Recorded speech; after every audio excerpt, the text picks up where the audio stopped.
ভাই আজ হুজুর হয়েছে বলে প্রথম রমজানে ইফতারিটা আমার সাথে এমন ভাবে কাটবে আমি তো কোনোদিন কল্পনা করি কি থেকে কি হলো চলো তোমাদের কাছে পুরোটাই শেয়ার করা যায়। তো হ্যালো এভরিওয়ান, আসসালামু আলাইকুম, welcome to my new blog. তোকে তাদের সোজা আসর নামাজ পড়ে সোজা বাসায় চলে আসলাম। এদিকে দেখি আম্মু ইফতারি বানানোর জন্য প্রস্তুতি নেওয়া শুরু করে দিচ্ছে। তোমার বড় বোন তো শ্বশুর বাড়িতে আসছে দীর্ঘ 2 বছর ধরে, তো আমি আমার আম্মুর সাহায্য করি সবসময় ইফতারি বানানোর জন্য। বেশি কিছু না, শরবতটা ওনার বানাই আর ফলমূল ধুয়ে দেই। তো আমার বড় বোনটা থাকলে আমার আম্মু সাহায্য করতো। আজ এই প্রতিবারের মতন শরবত বানানোর প্রস্তুতি নিতেছিলাম। তো যেহেতু আমরা বাসায় 3 জন, সেই জন্য একটা গ্লাস দিয়ে সুন্দর করে মেপে 4 গ্লাস পানি দিয়ে দিলাম শরবত বানানোর জন্য। আজকে শুধু মিঠে শরবত আবার লেবু টেঙ্গা শরবত বানাবো, কিন্তু আমার বড় বোন থাকলে অনেক আইটেম বানাইতো, লাচ্ছিও বানাইতো। তো আমি পরিমাণ মতো সবকিছু নিয়ে সুন্দর করে শরবতটা তৈরি করে দিলাম।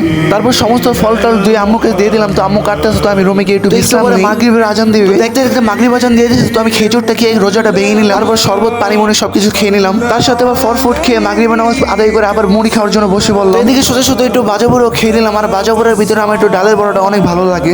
দেন তাড়াতাড়ি মুড়ি ভাগ করে দিল আম্মু। তো ইফতারিতে মুড়ি ছাড়া তো হয় না, তো আমি অনেক সুন্দর করে মুড়ি খাওয়া শুরু করে দিলাম। তো মুড়ি খাওয়া কমপ্লিট করে তারাইবে নামাজ পড়ে এসে 1 গ্লাস শরবত খেতে লাগলাম। তো গাইস, আমি শরবত খেতে দেখি তোমরা লাইক করে তাদের চ্যানেল সাবস্ক্রাইব করে দাও।